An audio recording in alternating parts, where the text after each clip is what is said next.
할렐루야. 오늘도 은혜 자리에 나오신 모든 성도님들을 주의 이름으로 환영하고 축복합니다.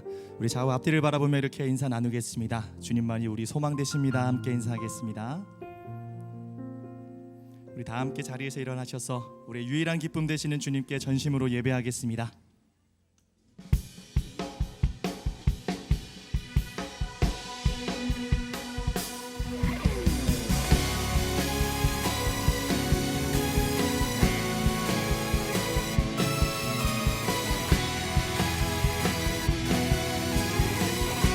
함께 고백합시다. 죄짐 맡은 우리 구주, 어찌 좋은 친구인지, 걱정 근심 무거운지 우리 주께 맡기세.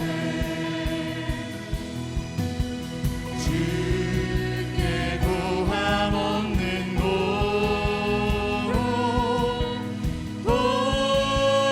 얻지 못하네. 사람들이 어찌하여 나의 주를 모를까. 내 모든 마음을 주께 드리며 다시 한번 고백하며 나아갑시다. 시험 걱정 모든 외로움 없는 사람 누군가, 부질없이 낳지 말고 기도드려 아래세.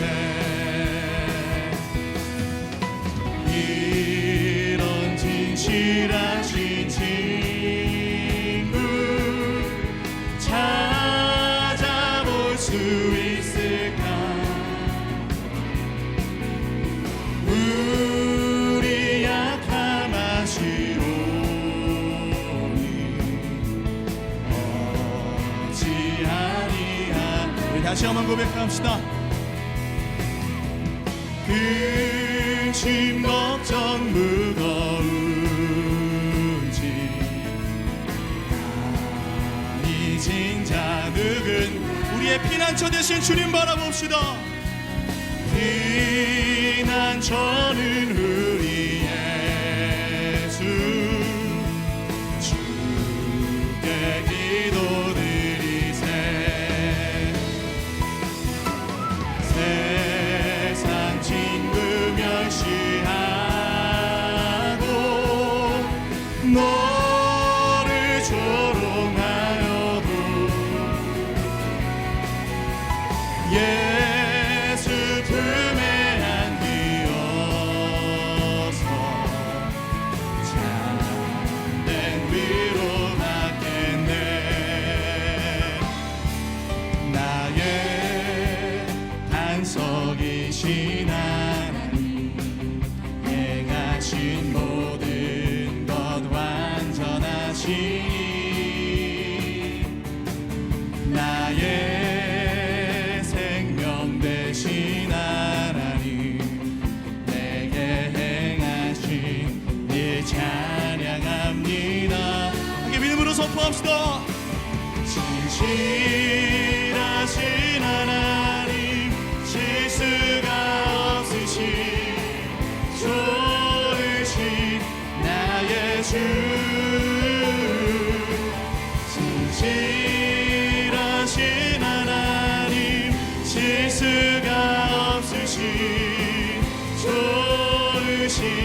다시 한번 고백합시다. 나의 반석이신, 나의 반석이신 하나님, 행하신 모든 것 완전하시니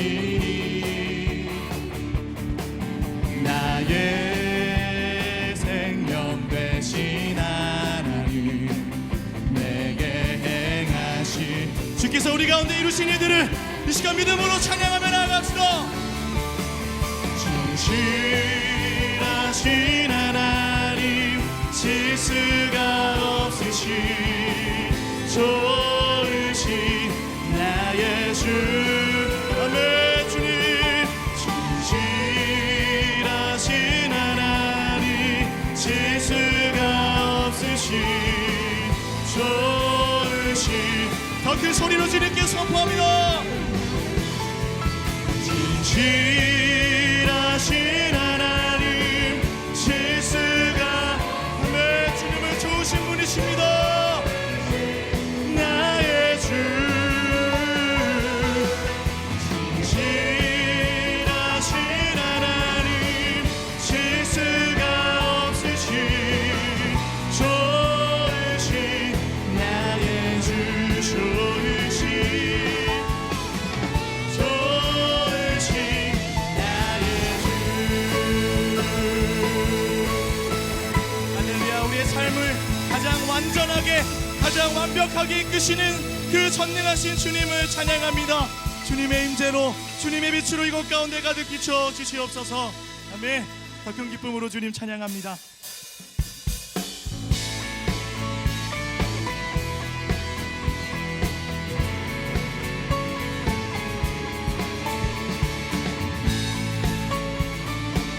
우리의 모든 상황 속에서 새해를, 놀라운 자유를 주시는 주님 바라보며 선포합시다. 주 이름 찬양, 부요의 강물 흐르는 부요한 땅에 살 때도 주님 찬양해. 주 이름 찬양, 거칠은 광야와 같은 인생길 걸어갈 때도 주님 찬양해. 모든 축복 주신 주님 찬양하리. 어두운 날이 다가와도 난 외치리. 주의 이름을 찬양해. 주의 이름을 주 찬양해. 주의 이름을 찬양해. 영화로운 주 이름 찬양. 한번 더 고백합시다. 주 이름 찬양. 주 이름 찬양. 햇살이 나를 비추고 만물이 새롭게 될 때, 예, 주님 그렇습니다. 우리는 어떤 상황에서도 주님 찬양할 것입니다.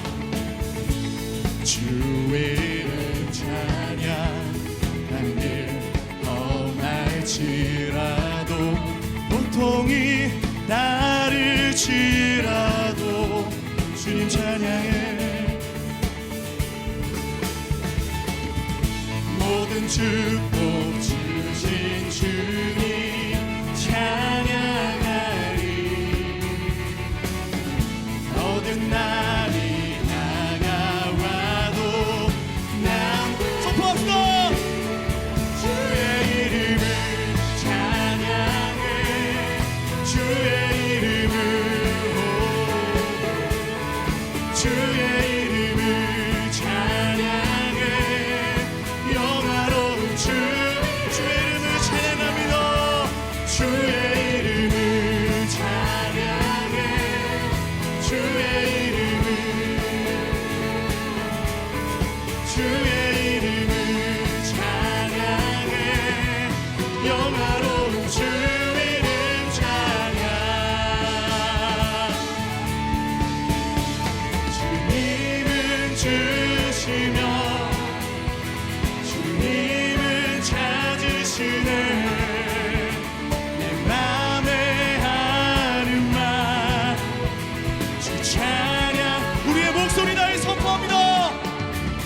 주님은 주, 아멘. 주님은 찾으시네. 내 맘에 하는 말 주 찬양한 주여. 두 손 높이 들고 선포합시다. 주의 이름을 찬양해. 주의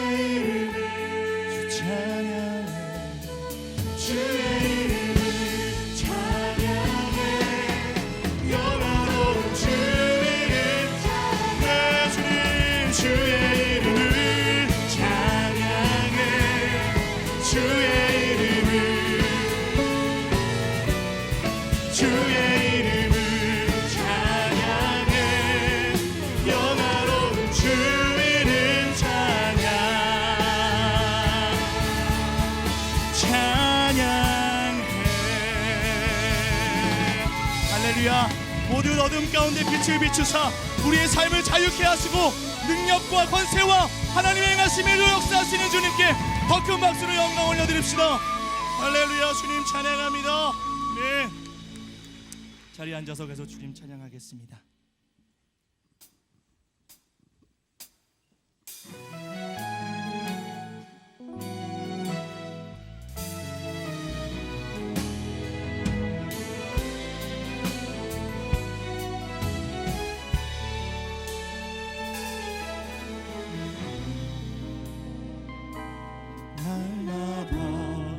숨 쉬는 순간마다 내 앞에 어려운 일 보내 주님한테 이 몸을 맡길 때 슬픔 없네 두려움 없네 주님의 그 자비로운 손길 항상 좋은 것 주시도다 사랑스레 아픔과 기쁨을 수고와 병 우리 가슴에 손을 얹고 한 번 더 고백합시다. 인생에 어려운 순간마다 주의 약속 생각해보네 내 맘속에 믿음 잃지 않고 말씀 속에 위로를 얻 주님의 도우심을 간구하며 나아갑시다. 주님의 도우심 바라보며 모든 어려움 이기도다 흘러가는 순간순간마다 주님 양 다시 한번 우리 온 마음을 다해 도우심을 간구합시다. 주님의 도우심 바라보며 모든 어려움 이기도다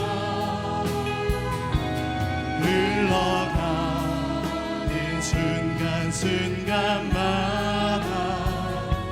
주님 약속 새겨봅니다.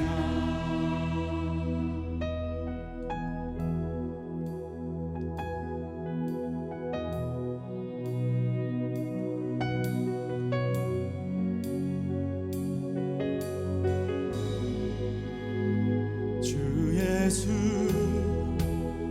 이곳에 계셔 나 경배해 주 경배해 이곳에 운행하시며 일하시네 주 경배해 모든 말 만지시는 주 나 경배해 주 경배해 우리 맘 치유하시며 나 경배해 주 경배해 주는 놀라우신 길을 만든 기적의 주 어둠 속의 빛 그는 나의 하나님 약속을 이루시는 기적의 주 어둠 속의 빛 그는 나의 하나님 다시 한번 주님 바라보며 고백합시다. 모든 삶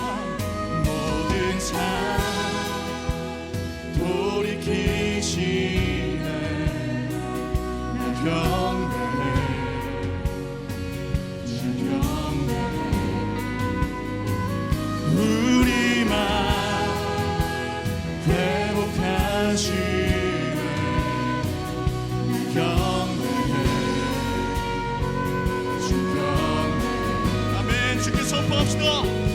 주는 놀라우신 길을 만든 기적의 주 어둠 속의 빛 그는 나의 하나님 네.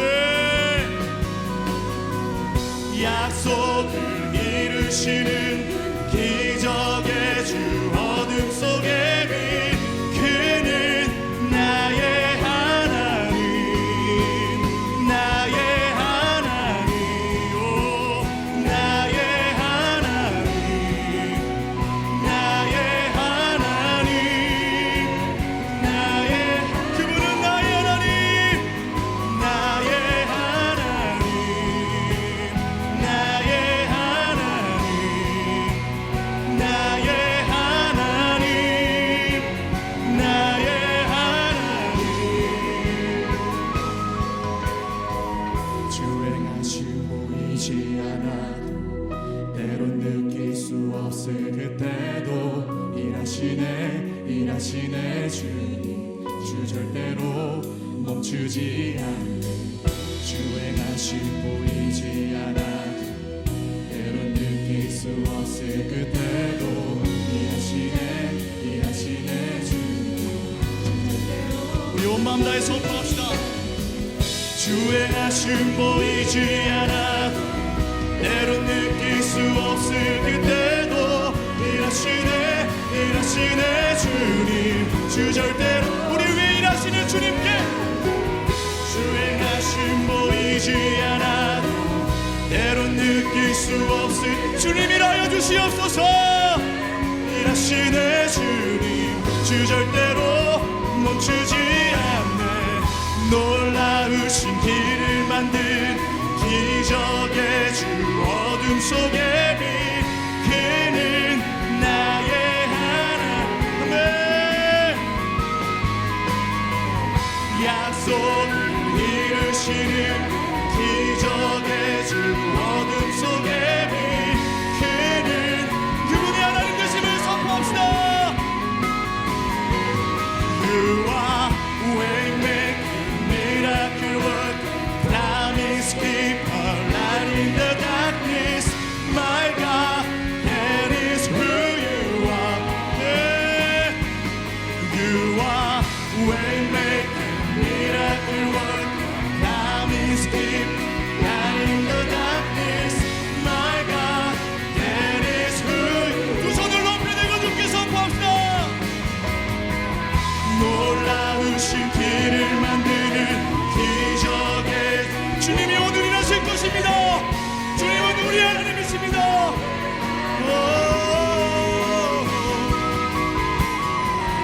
약속을 이루시는 기적의 주 어둠 주님 모든 어둠 속에 주님의 빛을 주님의 기적을 행하여 주시옵소서 나의 하나님 오 나의 하나님 나의 하나님 나의 하나님 오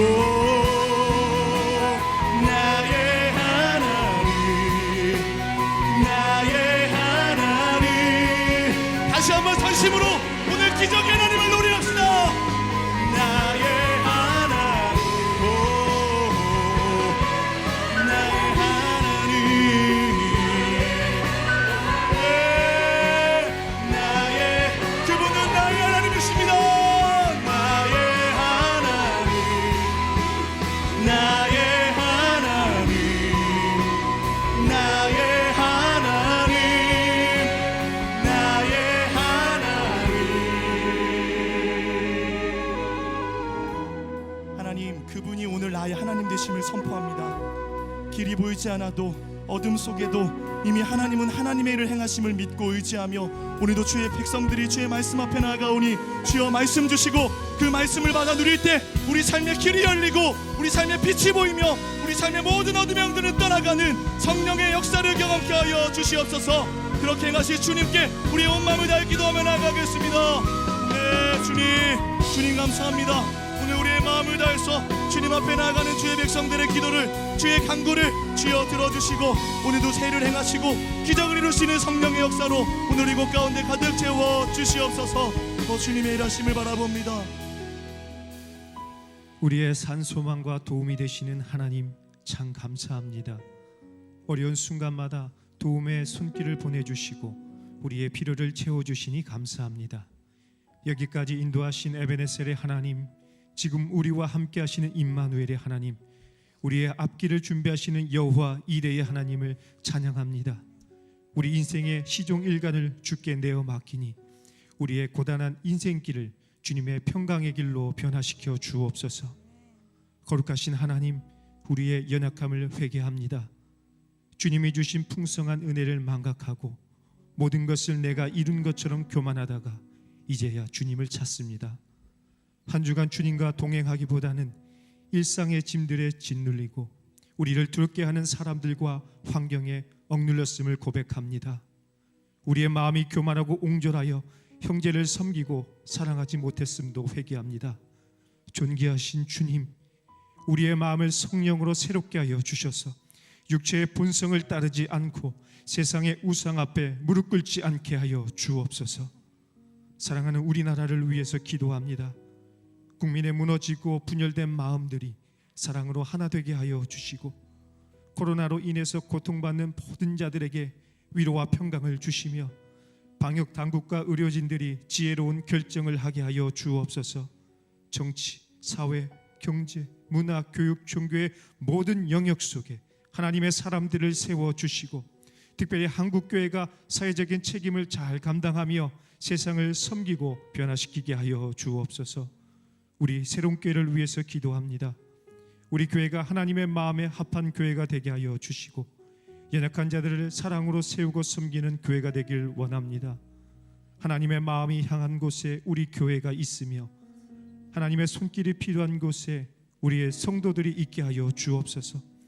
우리 성도들의 삶 속에 주님께서 함께 해주시고 주의 이름을 부를 때 사랑과 능력으로 응답하여 주옵소서. 특별히 깨어진 경제와 무너진 건강으로 주의 도우심을 간구하는 성도들에게 참 위로와 회복을 허락하여 주옵소서. 사랑한 담임 목사님을 위해서 기도합니다. 목사님에게 하나님의 영광을 향한 열정과 성도들을 향한 따뜻한 사랑의 마음을 주셔서 오늘 말씀 가운데 하나님의 영광과 성도를 향한 사랑이 온전히 선포되게 하여 주옵소서. 예배를 위해서 섬기는 모든 분들에게 기쁨과 은혜가 넘치게 하여 주시고 세례와 입교를 하시는 성도님들 가정에 하나님 나라의 기쁨과 확신이 가득하게 하여 주옵소서. 우리와 함께 하시며 우리를 도우시는 예수님의 이름으로 기도드립니다. 아멘. 할렐루야. 국내에서 온라인과 오프라인으로 새롭게 주일 예배 오신 성도님들을 예수님의 이름으로 환영하고 축복합니다. 우리 옆 사람과 이렇게 인사해 보실까요? 말씀 충만하세요. 우리 서로를 축복하는 시간을 갖도록 하겠습니다. 서로를 바라보며 축복하며 나아가겠습니다. 축복합니다. 주님의 이름으로 축복합니다. 주님의 사랑으로 이곳에 모인 주의 거룩한 자녀에게 주님의 기쁨과 주님의 사랑이 충만하게 충만하게 넘치기를.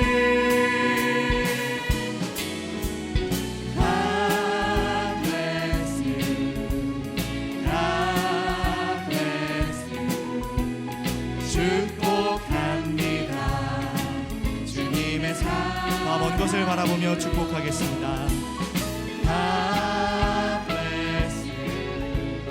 God bless you. 축복합니다. 주님의 사랑으로. 박수로 격려하며 서로를 축복하겠습니다.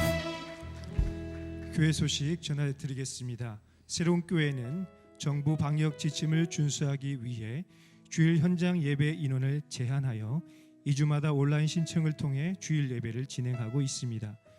11월 24일 화요일 오후 8시부터 온라인 홈페이지에서 주일 예배 신청을 하실 수 있습니다.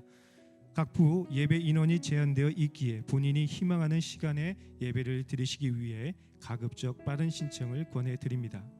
최종 확정된 예배 참석 시간은 교회에서 문자를 통해 전달해 드릴 예정입니다. 또한 이번에 신청하신 주일 예배 배정은 11월 29일과 12월 6일 주일까지 2주간 동안 진행할 예정이오니 적극적인 참여를 부탁드립니다. 2020년 겨울 성령 부흥 집회가 남은 자들로 충분하다라는 주제로 12월 11일부터 12월 12일까지 이곳 본당에서 진행될 예정입니다. 사회적 거리 두기가 상승되지 않도록 성도님들께서 함께 기도해 주시기를 부탁드립니다. 2021년도 대입 수학 능력 평가 수험생을 위한 기도회가 수능 당일인 12월 3일 목요일 오전 9시부터 오후 4시까지 S하우스에서 진행이 됩니다. 정부 방역 방침에 따라 현장 인원 제한과 거리 두기를 실시하며 온 오프라인으로 함께 기도하기 원하시는 학부모님들과 많은 성도님들의 참여를 부탁드립니다.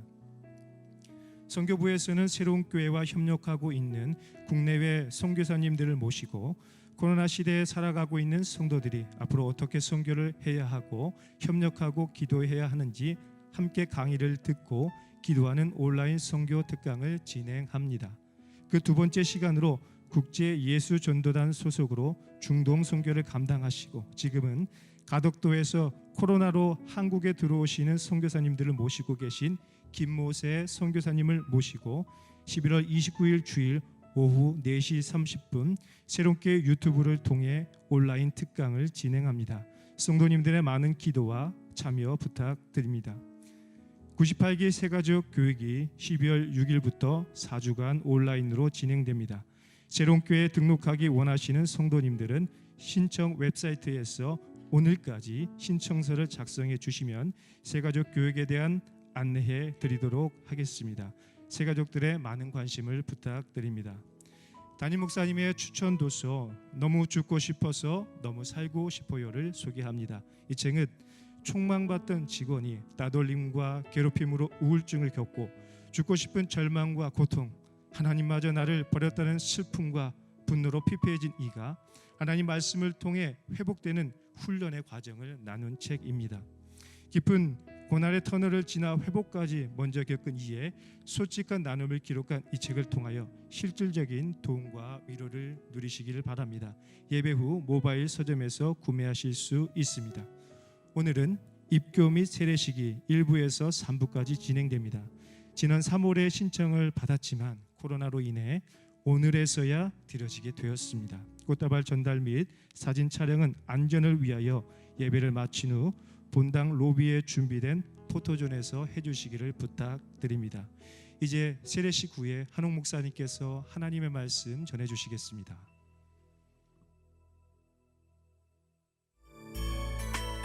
당신은 사랑받기 위해 태어난 사람, 지금도 그 사랑 받고 있지요. 당신은 사랑받기 위해 태어난 사람, 지금도 그 사랑 받고 있지요. 당신은 사랑받기 위해 태어난 사람, 당신의 삶 속에서 그 사랑 받고 있지요. 당신은 사랑받기 위해 태어난 사람, 당신의 삶 속에서 그 사랑 받고 있지요. 당신의 삶 속에서 그 사랑 받고 있지요.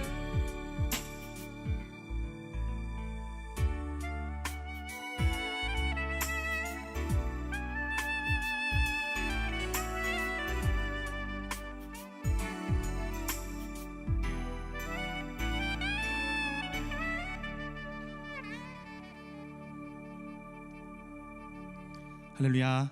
오늘 3부 예배는 기쁘고 축복된 유아 세례식이 있습니다. 유아 세례식은 특별히 하나님께서 선물로 주신 자녀를 감사하고 앞으로 본이 되는 부모로 살 것을, 또 아이를 하나님 앞에 믿음의 자녀로 양육할 것을 결단하는 시간입니다. 먼저 8명의 유아 세례자의 부모님을 대표해서 정이 든 아이의 아버지 되시는 우리 정영근 선동님께서 간증해 주시도록 하겠습니다.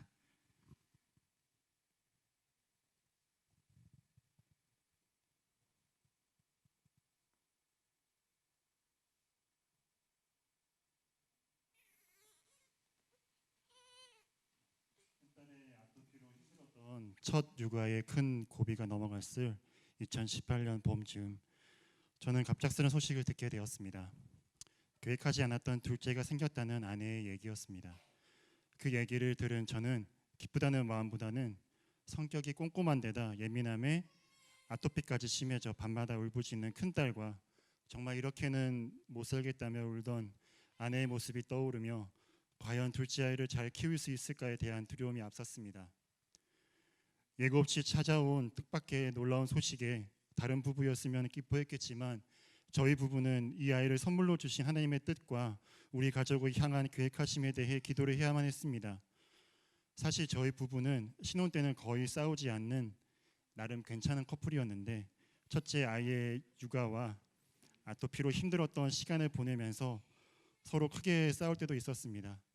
하지만 아이 아토피 치료법이 없어 아무것도 보이지 않는 캄캄한 길을 가는 것을 통해 오직 하나님만 바라보고 기도할 수밖에 없는 상황으로 이끌어 가셨고 우리 부부는 날마다 하나님께 부르짖으며 나아갔습니다. 이러한 기도의 분량이 채워지자 하나님의 놀라운 은혜로 큰딸의 아토피가 서서히 치료되어가는 역사를 체험할 수 있었고 기도 중에 다시금 이 체험을 떠올리게 하시며 어떠한 일이 있더라도 둘째 아이를 가지게 하신 하나님은 신실하신 하나님이시고 이 아이를 통해 하나님의 놀라운 일을 행하실 것이라는 확신을 주셨고 이로 인해 감사의 고백을 드리게 하셨습니다. 둘째가 생긴 이후 그동안 기도 제목이었던 주말과 공휴일에 마음껏 하나님을 찬양할 수 있는 시간과 아이들과의 시간을 가질 수 있는 직장으로 이직하게 해달라는 것에 하나님께서 응답해 주셨고 아이들이 지금보다 더 잘 뛰어놀 수 있는 곳으로 가게 해달라는 기도 제목에 이전보다 더 나은 환경으로 이사할 수 있었으며 무엇보다 이 부분은 기도하지 않았지만 큰딸보다 너무 순한 아이가 태어나 큰딸을 키울 때보다 훨씬 수월한 육아를 할 수 있어 감사할 수 있었습니다.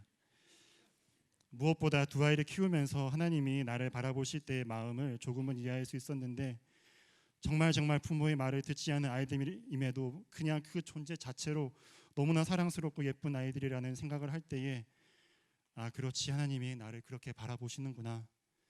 하나님 제가 이렇게 우리 아이들처럼 말을 안 들어서 하나님께 아버지께도 정말 속상하시죠. 지금도 엄청 말 안 듣고 아버지 말에 순종하라고 말씀하시는데도 잘 안 듣고 있습니다. 그래도 하나님 아들이니까 실수하고 정말 말을 안 듣더라도 예쁘게 봐주세요. 곧 하나님을 기쁘시게 하는 아들이 되겠습니다 라는 마음의 고백이 나왔습니다. 이는 제가 결혼하지 않았다면 그리고 아이를 낳아 키우지 않았다면 절대 이해하지 못해서 하나님 아버지의 마음을 조금은 알 수 있어서 감사합니다. 시편에 나오는 찬양 사역자 유두둔의 영화 이름인 이든의 뜻처럼 둘째 아들의 삶에도 찬양으로 하나님께 영광 돌리는 삶이 되기를 바라며 결혼 전부터 이루기를 바라며 기도해 왔던 현숙하고 아름다운 배우자와 아이들을 통해 믿음의 가정을 이루어 가게 하심에 하나님 아버지께 감사드립니다.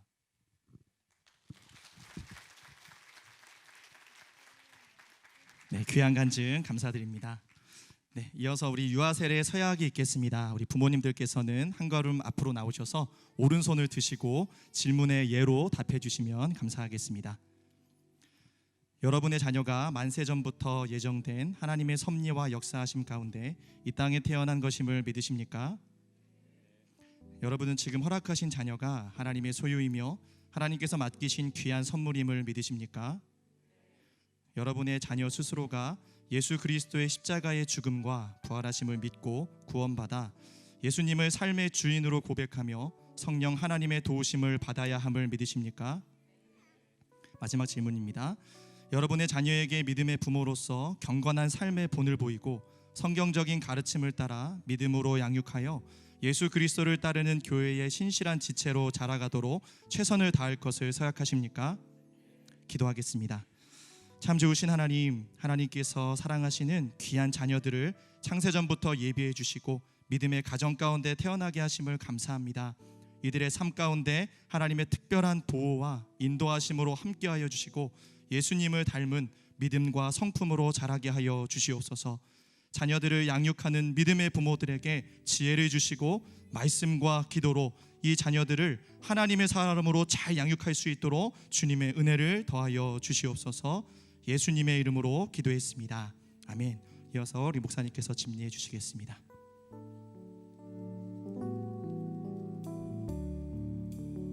예수 사랑하심은 예수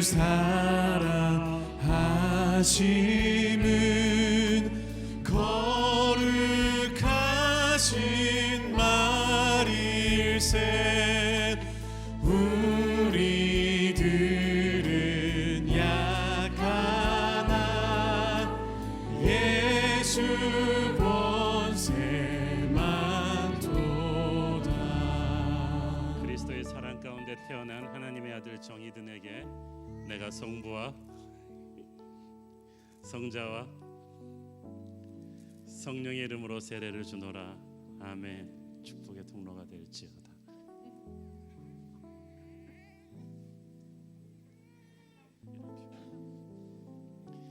그리스도의 사랑으로 태어난 하나님의 아들 나건에게 내가 성부와 성자와 성령의 이름으로 세례를 주노라. 아멘. 축복의 통로가 될지어다.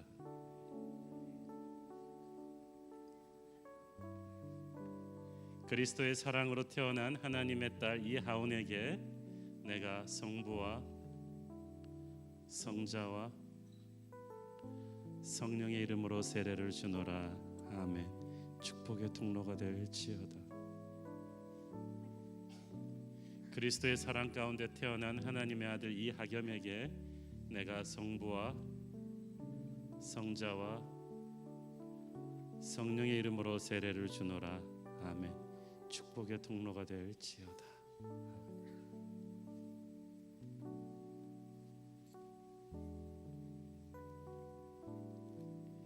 그리스도의 사랑 가운데 태어난 하나님의 아들 김하늘에게 내가 성부와 성자와 성령의 이름으로 세례를 주노라.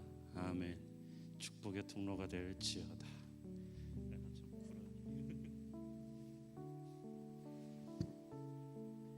그리스도의 사랑 가운데 태어난 하나님의 딸 김한음에게 내가 성부와 맞죠? 빨간색이 잘못됐네.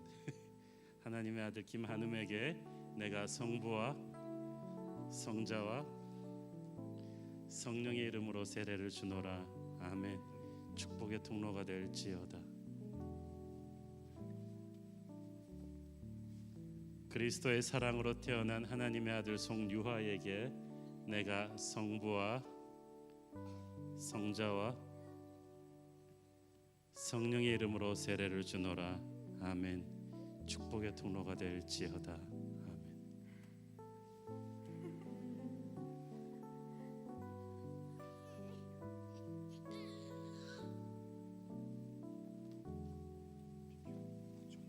네, 유아세례 선포하도록 하겠습니다. 정희든, 나건, 김하늘, 이하온, 김한음, 이하겸, 송유화 이상 7명의 아이들은 오늘 유아세례를 받아 새로운 교회의 유아세례자가 되었음을 성부와 성자와 성령의 이름으로 선포합니다.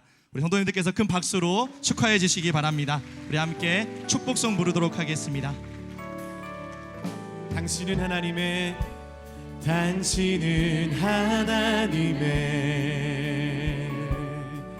언약 안에 있는 축복의 통로. 당신을 통하여서 열방이 주께 돌아오게 되리. 다시 한 번 더 축복하겠습니다. 당신은 하나님의 언약 안에 있는 축복의 통로. 당신을 통하여서 열방이 주께 예배하게 되리. 우리 박수로 축복하겠습니다.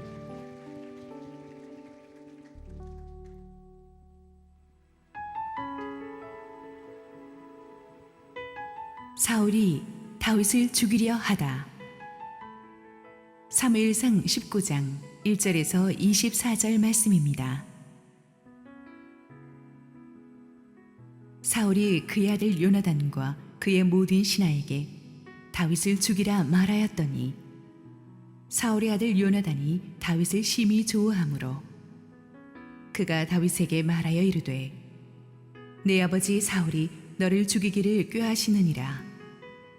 그러므로 이제 청하노니 아침에 조심하여 은밀한 곳에 숨어 있으라. 내가 나가서 네가 있는 들에서 내 아버지 곁에 서서 내 일을 내 아버지와 말하다가 무엇을 보면 내게 알려주리라 하고 요나단이 그의 아버지 사울에게 다윗을 칭찬하여 이르되 원하건대 왕은 신하 다윗에게 범죄하지 마옵소서. 그는 왕께 득죄하지 아니하였고 그가 왕께 행한 일은 심히 선함이니이다. 그가 자기 생명을 아끼지 아니하고 블레셋 사람을 죽였고 여호와께서는 온 이스라엘을 위하여 큰 구원을 이루셨으므로 왕이 이를 보고 기뻐하셨거늘 어찌 까닭 없이 다윗을 죽여 무죄한 피를 흘려 범죄하려 하시나이까. 사울이 요나단의 말을 듣고 맹세하되 여호와께서 살아계심을 두고 맹세하거니와 그가 죽임을 당하지 아니하리라. 요나단이 다윗을 불러 그 모든 일을 그에게 알리고 요나단이 그를 사울에게로 인도하니 그가 사울 앞에 전과 같이 있었더라. 전쟁이 다시 있으므로 다윗이 나가서 블레셋 사람들과 싸워 그들을 크게 쳐 죽이매 그들이 그 앞에서 도망하니라.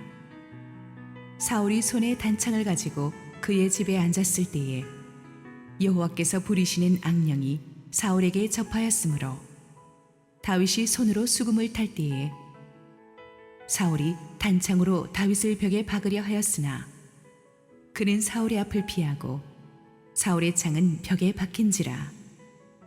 다윗이 그 밤에 도피하매 사울이 전령들을 다윗의 집에 보내어 그를 지키다가 아침에 그를 죽이게 하려 한지라. 다윗의 아내 미갈이 다윗에게 말하여 이르되 당신이 이 밤에 당신의 생명을 구하지 아니하면 내일에는 죽임을 당하리라 하고 미갈이 다윗을 창에서 달아내리매 그가 피하여 도망하니라. 미갈이 우상을 가져다가 침상에 누이고 염소털로 엮은 것을 그 머리에 씌우고 의복으로 그것을 덮었더니 사울이 전령들을 보내어 다윗을 잡으려 하매 미갈이 이르되 그가 병들었느니라. 사울이 또 전령들을 보내어 다윗을 보라 하며 이르되 그를 침상째 내게로 들고 오라. 내가 그를 죽이리라. 전령들이 들어가 본즉 침상에는 우상이 있고 염소털로 엮은 것이 그 머리에 있었더라. 사울이 미갈에게 이르되 너는 어찌하여 이처럼 나를 속여 내 대적을 놓아 피하게 하였느냐. 미갈이 사울에게 대답하되 그가 내게 이르기를 나를 놓아 가게 하라. 어찌하여 나로 너를 죽이게 하겠느냐 하도이다 하니라. 다윗이 도피하여 라마로 가서 사무엘에게로 나아가서 사울이 자기에게 행한 일을 다 전하였고 다윗과 사무엘이 나요스로 가서 살았더라. 어떤 사람이 사울에게 전하여 이르되 다윗이 라마 나요스에 있더이다 하매 사울이 다윗을 잡으러 전령들을 보냈더니 그들이 선지자 무리가 예언하는 것과 사무엘이 그들의 수령으로 선 것을 볼 때에 하나님의 영이 사울의 전령들에게 임하매 그들도 예언을 한지라. 어떤 사람이 그것을 사울에게 알림해 사울이 다른 전령들을 보냈더니 그들도 예언을 했으므로 사울이 세 번째 다시 전령들을 보냈더니 그들도 예언을 한지라. 이에 사울도 라마로 가서 세구에 있는 큰 우물에 도착하여 물어 이르되 사무엘과 다윗이 어디 있느냐 어떤 사람이 이르되 라마 나요스에 있나이다. 사울이 라마 나요스로 가니라.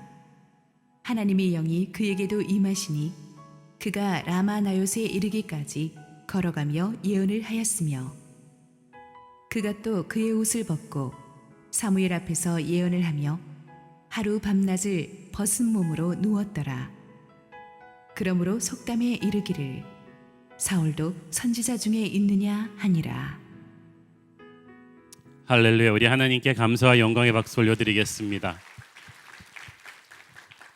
저희 교회가 청년들이 참 많아서 제가 한 달에 2-3번 이상씩 주례를 하는데 주례한 지 얼마 안 된 것 같은데 보면은 유아세례 받겠다고 이렇게 서 있는 걸 보면은 참 하나님의 은혜가 너무나 크고 감사하고 우리 정영균 지휘자님 간증한 대로 우리가 애를 키워봐야 정말 하나님 아버지의 마음을 아는 것 같습니다.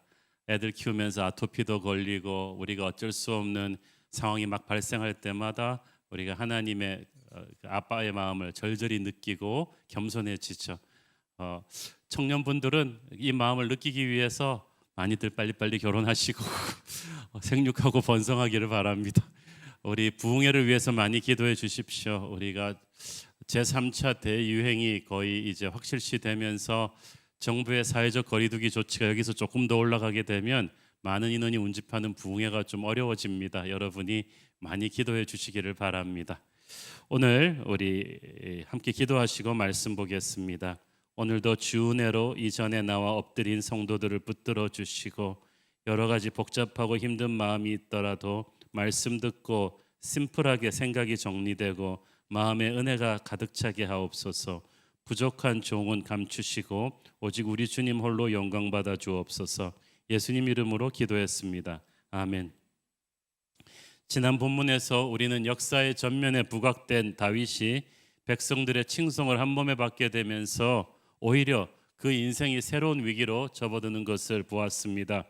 우리가 세상에서 너무 갑자기 성공했을 때 이게 항상 좋아할 일인 것만 아닌 것이 겸손하고 기도하고 신중하지 않으면 이 폭발적인 새로운 성공이 나를 새로운 위기의 절벽에 세울 수가 있기 때문입니다. 사울 왕은 자기보다 더 인기가 좋은 젊은 다윗에 대한 시기심으로 이성을 잃었습니다. 찬양 연주하는 다윗에게 창을 집어던져 죽이려 하고 안 되니까 적의 손을 빌려서 다윗을 죽이기 위해서 사지나 다름없는 전쟁터로 여러 번 다윗을 내몰았습니다. 그러나 오히려 다윗은 가는 곳마다 연전연승했고 그 명성이 국내는 물론 적국인 블레셋까지 퍼져서 사울의 다윗을 죽이려는 음모는 오히려 다윗의 명성을 높여주는 격이 되고 말았습니다. 이에 사울 왕은 또 머리를 써서 자기 딸과의 결혼을 미끼로 다윗을 잡으려고 했지만 이마저도 실패해서 다윗을 연모한 둘째 딸 미갈을 할 수 없이 이제 다윗에게 시집 보내게 되죠. 사울은 정말 이제는 하나님이 다윗과 함께 계심을 확인하게 되지만 회개하는 게 아니라 더욱 그를 두려워하고 더욱 그를 대적하게 됩니다. 다윗을 향한 사울의 끝없는 시기와 분노는 다윗의 문제가 아니라 사울 자신의 붕괴된 내면 세계의 문제였습니다. 자신이 교만해서 하나님을 무시하고 하나님을 떠났기 때문에 하나님의 임재가 그를 떠난 것입니다. 많은 경우 우리가 남의 문제, 환경의 문제라고 생각하는 것이 실은 내 안의 문제예요. 내 안에 상처 입은 내면 세계가 있는 거예요. 하나님의 임재가 떠난 사울에게서 평화가 없어지고 불안과 근심과 분노가 가득 찼듯이 다른 사람을 선하게 바라볼 수가 없는 인생이 되었습니다. 사울은 이 문제를 놓고 하나님 앞에 가서 정직하게 회개하고 하나님의 치유를 받았어야만 했습니다. 그런데 그렇게 하지 못하니까 계속해서 악하고 어리석은 행동을 계속하게 돼요. 우리는 우리 안에서 이렇게 꿈틀거리고 있는 사울적인 옛사람의 본성을 잘 컨트롤해야만 합니다. 그렇지 않으면 이 악한 감정이 언제 폭발해서 밖으로 튀어나와서 나와 내 주변 사람들을 찌를지 모릅니다. 우리는 사도 바울의 고백처럼 날마다 우리 옛사람을 십자가 앞에서 죽이고 성령의 도움으로 다시 일어나야 될 줄로 믿습니다. 자, 다윗에게 또 새로운 위기가 오죠. 1절 읽습니다. 사울이 그의 아들 요나단과 그의 모든 신하에게 다윗을 죽이라 말하였더니 사울의 아들 요나단이 다윗을 심히 좋아하므로 지난 본문 사무엘상 18장에서도 사울이 다윗을 죽이려는 마음을 품었다는 말이 3번씩 나와요. 여러분이 자꾸 누구를 죽이고 싶다 그러면 실제로 막 그걸 행동으로 옮기게 되는 거예요. 그렇지만 그의 은밀한 다윗 제거 계획이 다 실패로 돌아가자 이번에는 아예 공공연하게 공식적으로 어전 회의에서 신하들에게 다윗을 죽이라는 명령을 내립니다. 최고 권력자의 말이 곧 법이던 시대였기 때문에 그 즉시로 이스라엘의 모든 권력기관과 군과 경찰, 모든 정보기관은 이제 다윗의 목숨을 노릴 것입니다. 이제 다윗이 죽는 것은 시간 문제가 되었습니다. 참 사울이 이게 나쁩니다. 리더에게는 힘이 주어져 있는데 이 힘을 어떻게 사용하는가에 따라서 나라가 선해질 수도 있고 악해질 수도 있거든요. 다윗은 이제 그 힘을 잘못 사용해 가지고 자기뿐 아니라 다른 모든 신하들을 살인자로 만들려 하고 있어요. 그래서 리더가 자기의 악한 감정을 잘 통제하는 게 너무나 중요한 거예요. 사울은 자기 신하들을 이제 졸지에 다 살인자로 만들려고 하고 있어요. 평소에 다윗을 시기하는 신하도 있었지만 대부분의 신하들은 다윗의 실력과 인품을 흠모하고 있었어요. 원래 조직이 그 승진해야 될 사람 승진시키고 상벌이 분명해야 조직이 균형 잡혀서 돌아가는데 이거는 뭐 가장 뛰어난 신하를, 가장 충성스럽고 선한 신하를 아무 이유 없이 죽이려고 왕이 펄펄 뛰고 있으니까 이 왕궁 분위기가 어떻게 됐겠습니까? 겉으로는 왕이 두려워서 예예하지만 아마 그때부터 사울 왕궁은 아무도 서로를 믿지 못하는, 서로 의심하고 감시하는 그런 살벌한 분위기로 가득 찼을 것입니다. 그런데 이 혼란한 상황 속에서 하나님이 예비하신 한 사람이 나타나서 사울의 폭주에 브레이크를 겁니다. 그 사람이 바로 사울의 아들 요나단입니다. 성경에 보니까 요나단이 다윗을 심히 좋아함으로라고 되어 있어요. 사울은 다윗을 죽이라고 하는데 성경은 그 사이에다가 영어 성경에 보니까 But Jonathan was fond of David. 그러나 사울은 다윗을 죽이려고 하였으나 요나단은 다윗을 심히 좋아했다. 이 말은 무슨 말이에요? 마귀가 사울을 부추겨서 다윗을 죽이려 하지만 그러나 하나님께서는 그 계획을 요나단을 통해서 막으셨다는 뜻이에요. 사울이 생각지도 못했던 변수죠. 우리를 죽이려는 마귀의 계획이 아무리 치밀해도 마귀가 생각지도 못했던 변수가 항상 하나님의 손에 의해서 일어나서 하나님의 사람을 지킵니다. 사실 평소에 아무리 우정이 두터운 친구였다고 해도 최고 권력자의 눈밖에 난 사람을 이렇게 대놓고 변호하기는 어렵습니다. 불똥이 자기한테 튈 수 있기 때문이죠. 왕자 요나단도 마찬가지입니다. 아무리 아버지지만 사울은 불같은 성정을 가진 사람이기 때문에 그 의견을 반대하고 나섰다가는 어떤 변을 당할지 몰랐어요. 요나단은 다윗을 변호하기 위해서 자기 생명을 내놓았어야만 했습니다. 그래도 했어요. 하나님의 사람이니까 한 거예요. 우리는 죄 없는 자가 부당하고 억울한 처벌을 받을 때 결코 비겁하게 수수방관해서는 안 됩니다.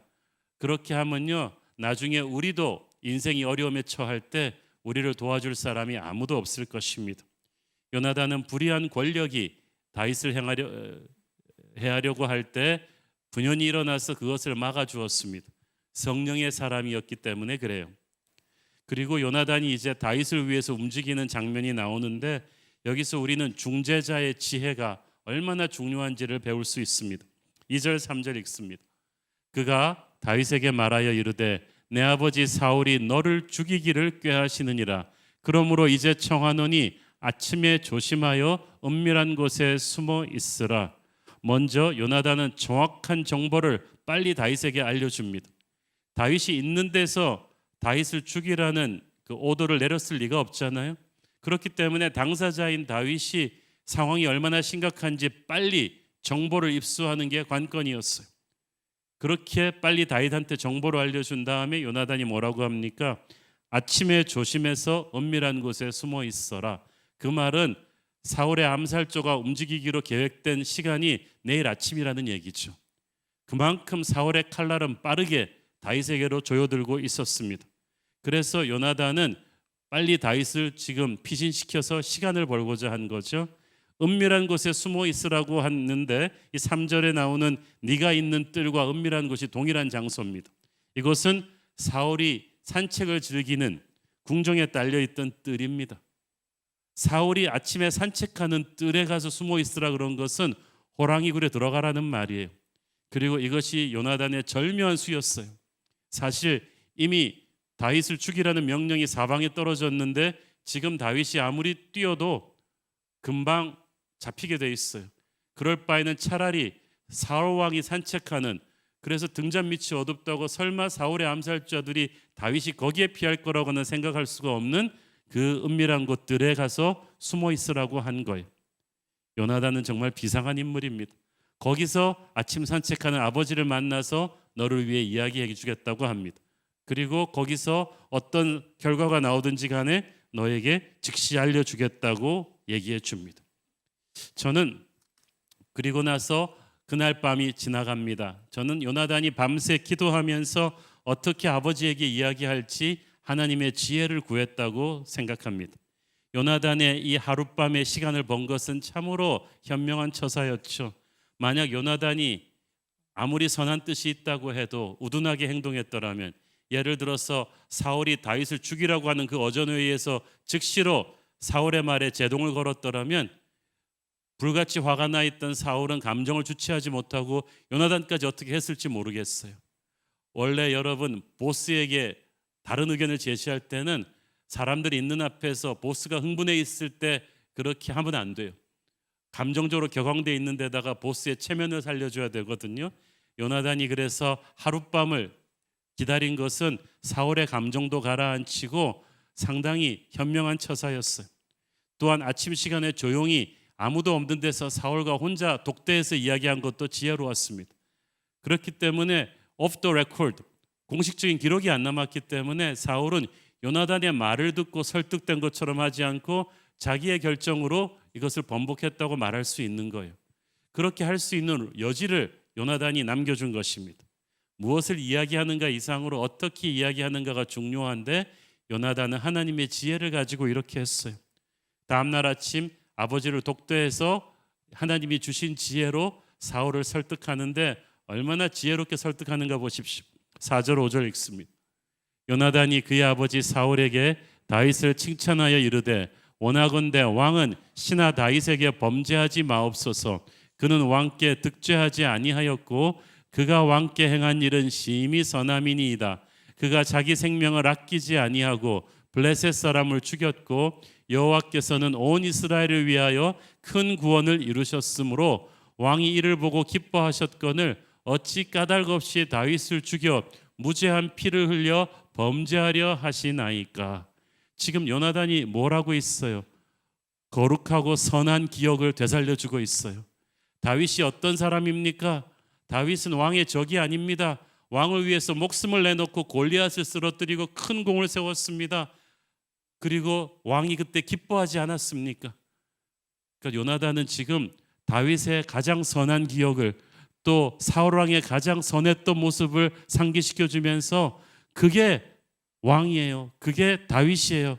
그러므로 그런 선한 기억을 가지고 지금 이렇게 악한 명령을 내려서는 안 된다는 거예요. 왕이라고 할지라도 이렇게 무고한 자를 죽이는 것은 하나님께 죄 짓는 일인데 그렇게 해서는 안 된다고 말합니다. 하나님께서 이 요나단의 지혜로운 언어를 통해서 역사하셨습니다. 사울이 마음을 바꾸죠. 6절 7절 읽습니다. 사울이 요나단의 말을 듣고 맹세하되 여호와께서 살아계심을 두고 맹세하거니와 그가 죽임을 당하지 아니하리라. 요나단이 다윗을 불러 그 모든 일을 그에게 알리고 요나단이 그를 사울에게로 인도하니 그가 사울 앞에 전과 같이 있었더라. 우리도 항상 실수하고 넘어질 수가 있죠. 근데 중요한 것은 하나님께서 그 잘못을 바로잡아 주실 때 인정하고 고칠 수 있는 마음이죠. 그래도 사울에게는 아직까지는 또 일말의 양심이 있었나 봅니다. 그래서 아들의 말이었지만 여기서 자기의 잘못을 뉘우치면서 마음을 돌리죠. 우리도 하나님께서 어떤 주변 사람들을 통해서 때로는 환경을 통해서 우리의 잘못을 지적해 주실 때 듣고 돌이킬 수 있는 겸손이 있게 되기를 축원합니다. 이 요나단이 이렇게 해서 다윗을 다시 사울 궁정에 데리고 가서 복원시키죠. 옛날 직장을 다시 찾고 다윗이 옛날처럼 사울을 섬기게 됩니다. 우리는 하나님께서 요나단을 중재를 통해서 하나님의 사람을 살리는 모습을 보면서 지금도 하나님께서 우리가 이 시대의 요나단이 되어서 우리의 가정에서, 교회에서, 직장에서 이렇게 화평케 하는 자가 되기를 원하신다고 믿습니다. 왜냐하면 이 나라에 너무나 분열의 영이 가득 찼어요. 사방이 다 분열되어 있고 오해하고 있고 싸우고 있고 갈라져 있는데 우리 하나님의 백성들이 요나단의 마음으로, 예수의 마음으로 들어가서 화평케 하는 중재자가 되기를 바랍니다. 예수님께서도 화평케 하는 자는 복이 있나니 너희가 하나님의 아들이라 일컬음을 받을 것임이라고 했습니다. 여러분이 화평케 하면 이 시대의 요나단이 이 시대의 예수님 같은 역할을 하시게 되는 거예요. 자, 그런데 두 번째 위기가 또 옵니다. 두 번째 위기는 다윗이 또 뭘 잘못해서가 아니라 뭘 또 너무 잘해서 왔어요. 8절 읽습니다.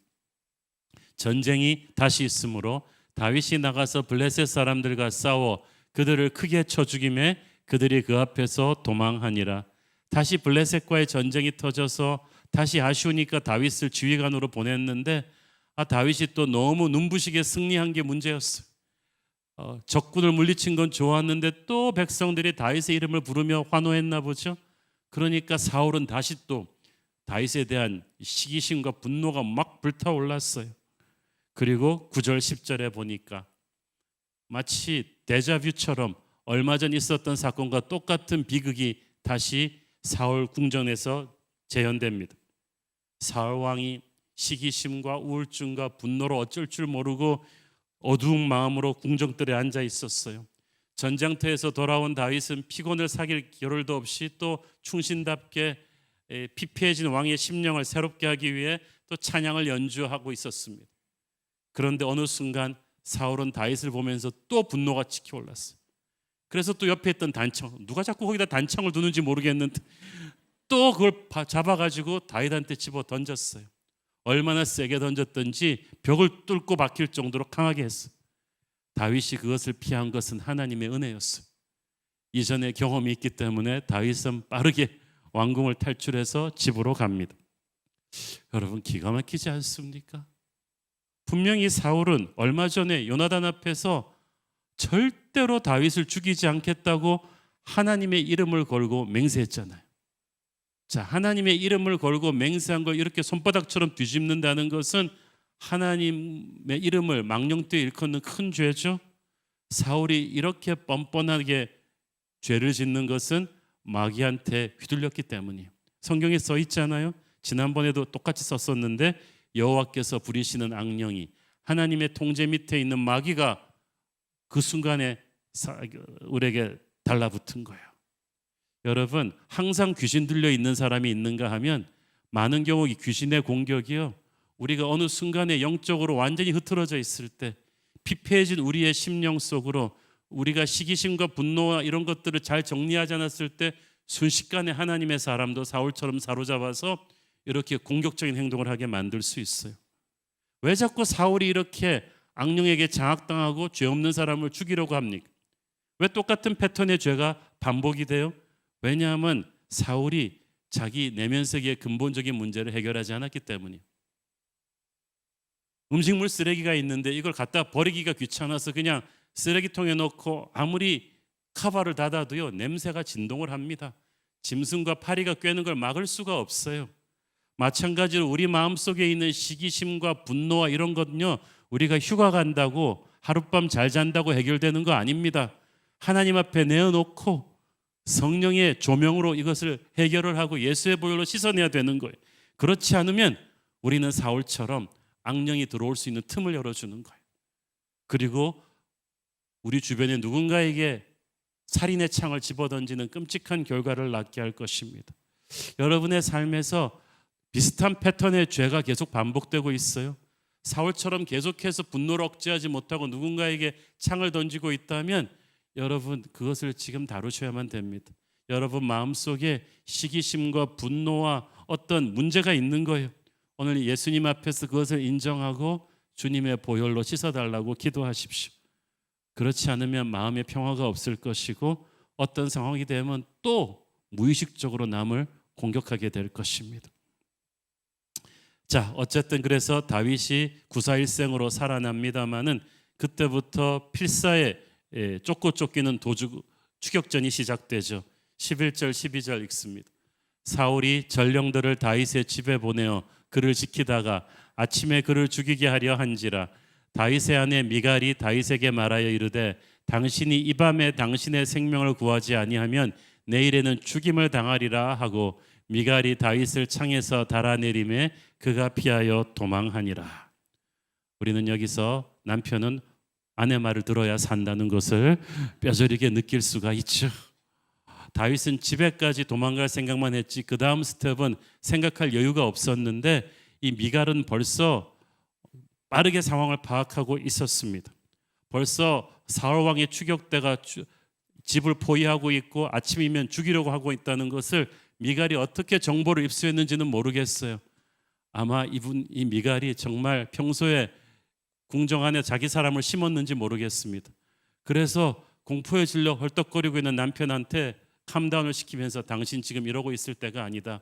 이 밤을 지나기 전에 달아나야 된다.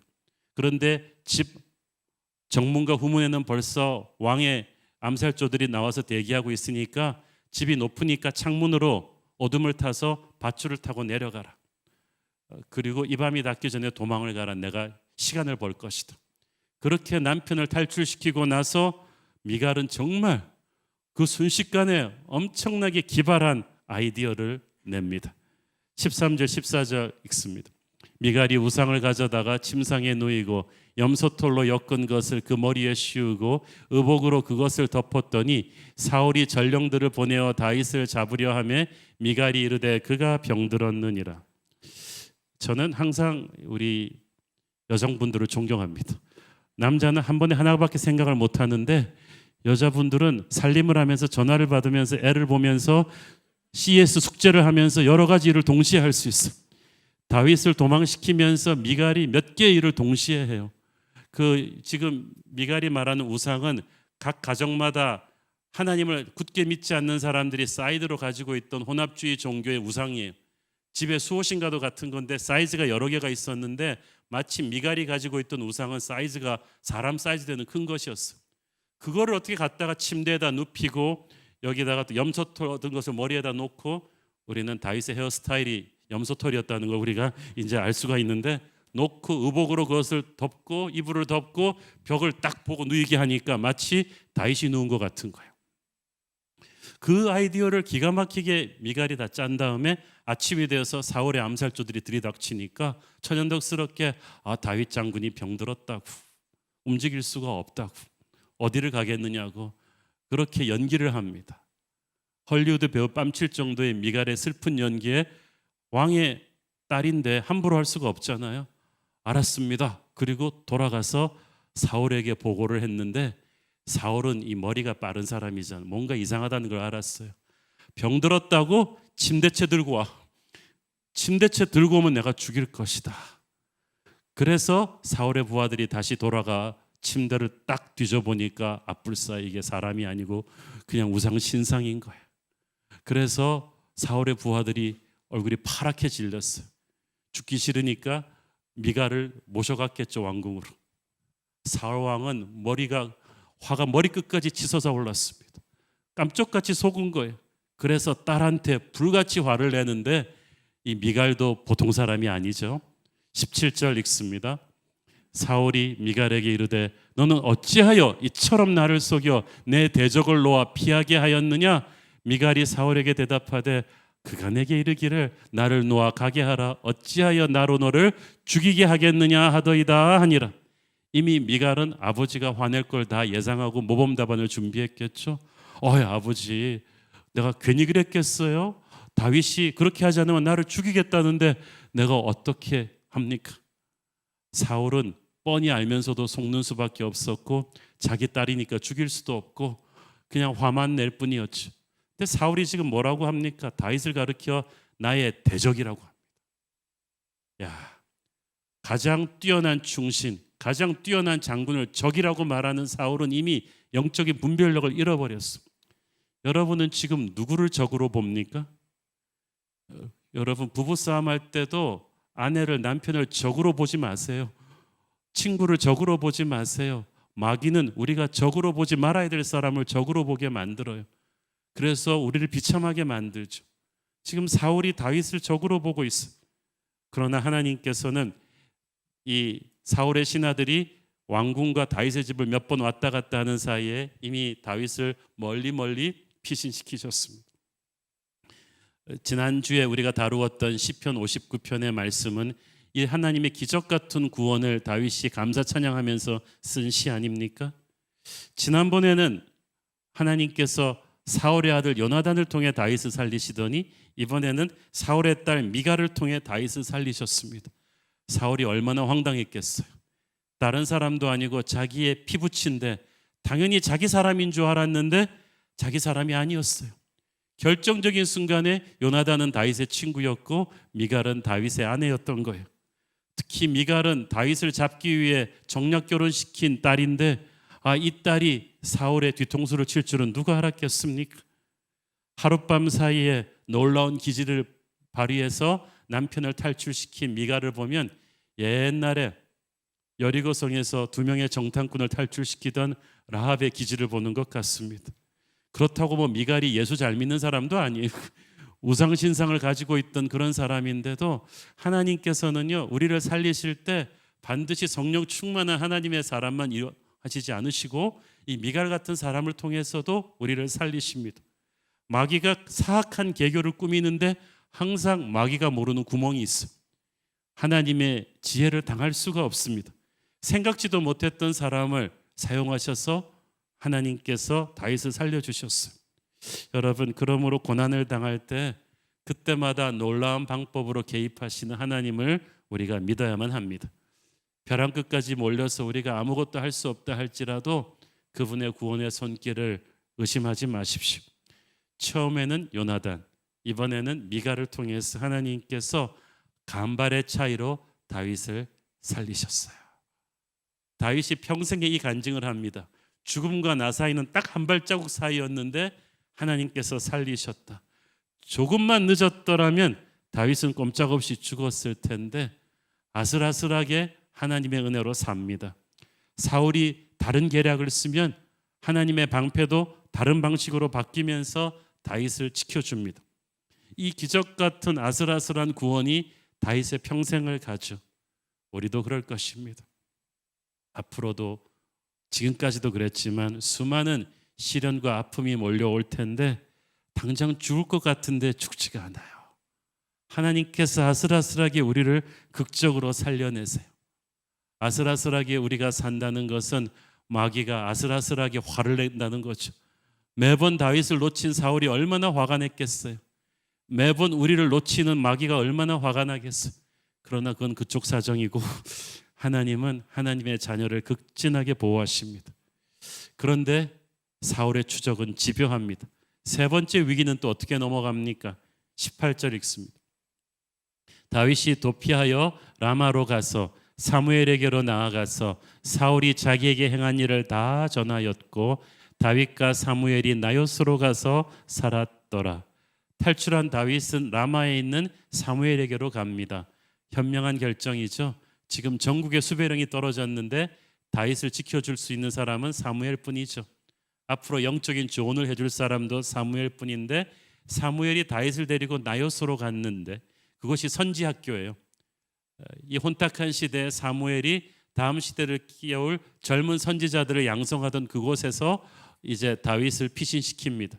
고고학자들은 이 나요시 미로처럼 복잡하게 설계되어 있어서 사울의 추격조들이 도착해서 쉽게 다윗을 발견할 수 없었을 것이라고 합니다.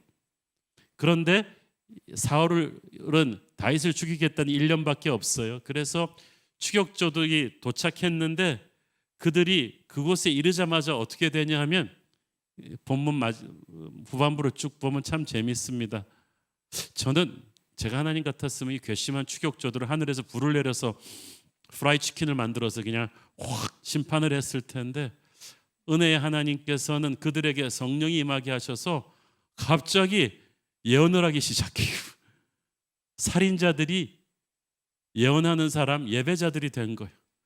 두 번째 추격대가 또 도착하니까 그 사람들도 또 예언하기 시작하고, 세 번째 추격대도 또 예언하기 시작하고, 그래서 하나님은 정말 놀라운 방법으로 다윗을 보호하셨어. 보내는 자객들마다 이렇게 되니까 이 사울이 너무 화가 나서 본인이 직접 달려옵니다. 근데 사울이 직접 달려왔을 때는 더 놀라운 일이 일어나죠. 23절 24절 읽습니다. 사울이 라마 나요스로 가니라 하나님의 영이 그에게도 임하시니 그가 라마 나요스에 이르기까지 걸어가며 예언을 하였으며 그가 또 그의 옷을 벗고 사무엘 앞에서 예언을 하며 하루 밤낮을 벗은 몸으로 누웠더라. 그러므로 속담에 이르기를 사울도 선지자 중에 있느냐 하니라. 사실은 우리가 예언을 무조건적으로 대단하게 생각하는 경향이 많지만 이 경우는 하나님께서 사울을 은혜롭게 막으시는 어떤 수단으로 사용하셨다는 걸 알 수가 있어요. 특히 사울의 경우는 예언을 하면서 옷을 벗고 갔죠. 그리고 하루 밤낮을 옷을 벗고 누워 있었다고 했습니다. 그것은 이제 사울의 권위가 땅에 떨어졌음을 하나님께서 만천하에 그의 수치를 드러내신 것입니다. 그래서 후에 백성들도 야, 사울도 예언하냐? 사울도 선지자 중에 있느냐 하면서 그렇게 비웃을 정도로 사울의 영적인 권위가 땅에 떨어졌어요. 하지만 동시에 여기에는 하나님이 사울에게 주시는 회개의 메시지가 있습니다. 아까도 말씀드렸듯이 하나님이 왜 불을 내려 이들을 죽이지 않으시고 사울의 부하들과 사울이 성령으로 예언하게 하셨나요? 왜냐하면 사울에게 주시는 첫사랑을 일깨워주는 메시지였어요. 기억하십니까? 사무엘상 9장에 보면 수십 년 전에 사울을 처음 왕으로 불렀을 때 하나님께서 어떤 사인을 그에게 주셨는지 성령으로 기름 부으시고 선지자들과 함께 예언했어요. 그때 그것과 똑같은 상황을 지금 다시 만들어 주신 까닭이 뭐예요? 지금 사울은 이성을 잃고 다윗을 죽이려고 혈안이 되어 있는데 수십 년 전에 성령 받고 기름 부으심을 받고 예언하던 그 상황을 다시 재현시켜 주신 것은 하나님이 사울에게 주시는 회개의 메시지예요. 정신 차려 사울, 이건 네 모습이 아니야. 네가 처음 왕으로 기름 부으심 받았을 때를 기억해. 아무것도 아니던 너에게 성령이 내려서 너는 하나님의 영으로 예언하고 겸손한 마음으로 나의 사랑을 받았어. 너는 그런 왕이어야만 했는데 지금 네 모습을 봐. 하나님의 사람을 죽이려고 안달이 되어 있는 너의 모습은 지금 너무 비참해. 어찌 이렇게 된 거야? 정신 차리고 첫사랑을 회복하라. 이런 하나님의 외침이었는데 사울이 안타깝게 이 메시지를 알아듣지를 못하죠. 어쨌든 오늘 말씀의 가장 핵심 포인트는 이거예요. 요나단, 미갈에 이어서 하나님께서는 이번에는 사무엘을 쓰셔서 다윗을 지키셨습니다. 하나님께서는 우리 인생의 스테이지에 따라서 다른 천사를 보내셔서 우리를 도우실 거예요. 다른 사람을 통해서, 다른 방법을 통해서 부르실 거예요. 하나님이 보내시는 요나단, 미갈, 사무엘 같은 사람들이 우리에게 있을 것입니다. 요나단같이 중재해 주는 사람도 있을 것이고, 미갈처럼 놀라운 기지로 도와주는 사람도 있을 것이고, 사무엘처럼 깊은 영성으로 우리를 도와주는 사람도 있을 텐데, 하나님은 그분들을 각자 다르게 사용하셔서 우리를 지키실 것입니다. 다윗은 아무 잘못도 없는데 나라를 위해 큰 공을 세웠는데도 사울에게 괴롭힘을 당했어요. 우리 예수님도 세상을 섬기러 오셨는데 세상에 핍박을 당했습니다. 우리도 그럴 것입니다. 왜 그러냐 하면 우리의 잘못이 아니라 이 세상의 영이 하나님을 대적하기 때문이에요. 그러므로 마귀의 영이 하나님을 대적하듯이 우리 하나님의 백성이 살면서 앞으로 많은 환난과 핍박을 겪을 것입니다. 그러므로 그럴 때마다 원망하지 말고 다윗을 생각하며 예수님을 생각하며 강하고 담대하기를 바랍니다. 그 찬송가 가사처럼 태산을 넘어 험곡을 간다 할지라도 우리가 주의 빛 가운데로 걸어가면 우리는 승리할 줄로 믿습니다. 기도하겠습니다. 주님 은혜 감사합니다. 오늘도 다윗처럼 이유 없이 핍박받고 고난당하는 성도들 늘 하나님의 은혜로 살아나게 하옵소서. 예수님 이름으로 기도했습니다. 아멘. 우리 다 함께 일어나셔서 봉헌 찬양 드리겠습니다.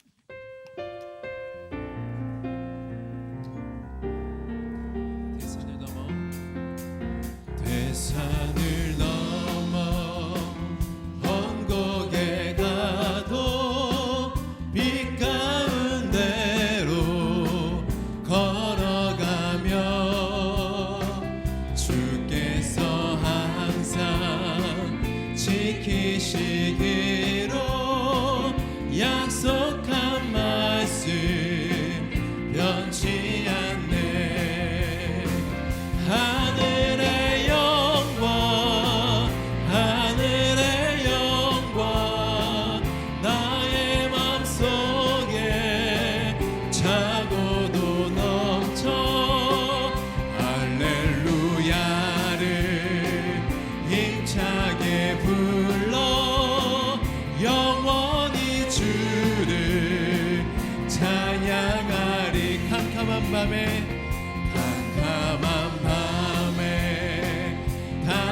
다니지라도 주께서 나의 길 되시고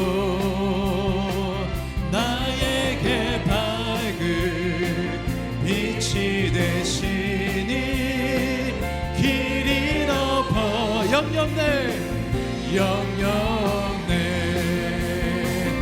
하늘의 영광 하늘의 영광 나의 맘속에 차고도 넘쳐 할렐루야를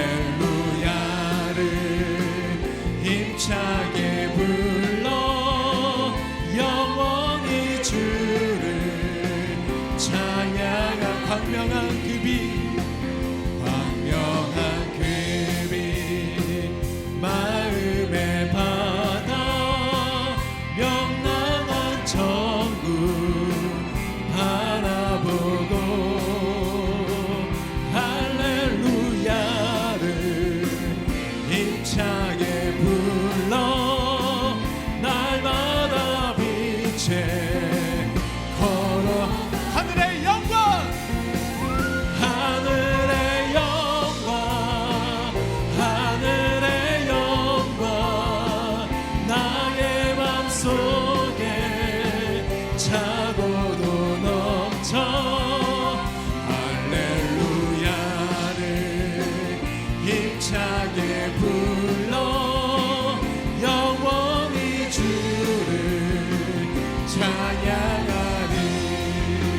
성령의 새바람 성령의 새바람 우리 믿음의 두 손을 들고 이 땅에 불어오소서. 주의 영그 생기로 우리를 다시 살리사 이 땅에 하나님 영광 거하는 그런 교회가 되게 하소서. 열방에 하나님 영광 비추는 그런 교회가 되게 하소서. 사랑하는 아버지, 주님의 특별한 은혜를 구합니다. 목과 허리 디스크로 고통 가운데 있는 성도들, 급성 경취염으로 하반신 마비와 호흡 곤란에 있는 성도들, 흉곽 출구 증후군과 좌골 신경등의 통증으로 힘들게 싸우고 있는 성도들, 손목 연골에 이상이 생긴 성도님들의 뼈마디와 신경 조직들이 회복되고 통증이 사라지게 하여 주옵소서. 학업 스트레스로 인해 우울증을 앓는 어린 학생과 주의력 결핍, 과다 행동 장애로 아토피로 학교 생활이 어려운 유젠 어린이들을 불쌍히 여겨 주옵소서. 여러 종류의 암으로 인해서 폐선암과 유방암과 난소암과 위암과 췌장암 말기와 투병하고 있는 성도들에게 하나님의 은혜가 임하게 하여 주시고 환우 가족들을 돌보아 주옵소서. 사업이 실패해서 세상과 단절해버린 성도, 경제적인 어려움으로 여기저기서 아르바이트로 생계를 유지해야 되는 성도들의 은혜를 부어주시고 부도가 나고 재판 중인 성도들, 오래 계속되는 재판으로 인해서 어찌할 바를 모르는 성도들, 주님께서 은혜를 주옵소서. 부모 간에, 부모와 자녀 간에 오고 가는 거친 말과 폭력이 사라지게 하여 주시고, 수험생을 포함한 모든 성도들을 코로나로부터 지켜주시고, 한 사람도 예배드리다가 병 걸리지 않도록 도와주시옵소서. 하나님, 고난의 밤을 통과하는 우리 성도님들, 환난보다 더 큰 믿음을 준비하게 하여 주시옵소서. 얽혀버린 사업들과 직장생활 가운데 하나님 기적같이 역사하셔서 살 길을 열어주시고, 우리 청년들 하나님의 은혜로 새로운 미래를 발견하게 하여 주시옵소서. 응답되지 않는 기도에 지쳐버린 사람들, 하나님에게 화가 나 있는 사람들, 오늘 은혜의 품에 돌아와서 다시 살아나는 역사가 있게 하여 주시옵시고, 불평과 원망이 끊어지고 감사 찬양이 선포됨에 말미암아 그 가정에, 그 직장에 마귀가 떠나고 천군 천사가 오는 기적이 일어나게 하여 주시옵소서. 받은 은혜 감사하며 드리는 헌물의 손길들을 축복하시고, 지금은 살아계신 우리 주 예수 그리스도의 은혜와 하늘아버지 사랑과 성령님 감화 감동하신가 교통하신가 축복하심의 은혜가 오늘 다윗처럼 어떤 어려움 가운데 주의 보호하심을 받고 승리할 것을 선포하는 사랑하는 모든 성도들 머리 위에 지금부터 영원까지 함께 계시기를 축원하옵나이다. 아멘.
예배를 마쳤습니다. 한 주간도 주님과 함께 승리하시길 기도하겠습니다. 사랑하고 축복합니다.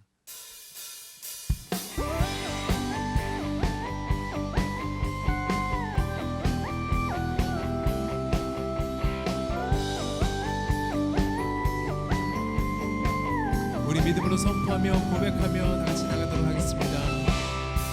하늘에 계신 아버지, 이름 거룩하며 주의 영광 이곳에 가득하게 기도하네. 하늘에 계신 아버지, 주 이름 다 외치며 주의 영광 이곳에 가득하게 기도하네. 찬양해 새 노래로 찬양해, 새 노래로 찬양해, 새 노래로 주님께. 주님의 나라 주님의 뜻이 하늘에 이뤄지듯이 모두 선포해 자비한 주 이름 이 땅에 이뤄지리라. 주님의 나라 주님의 뜻이 하늘에 이뤄지듯이 모두 선포해 자비한 주 이름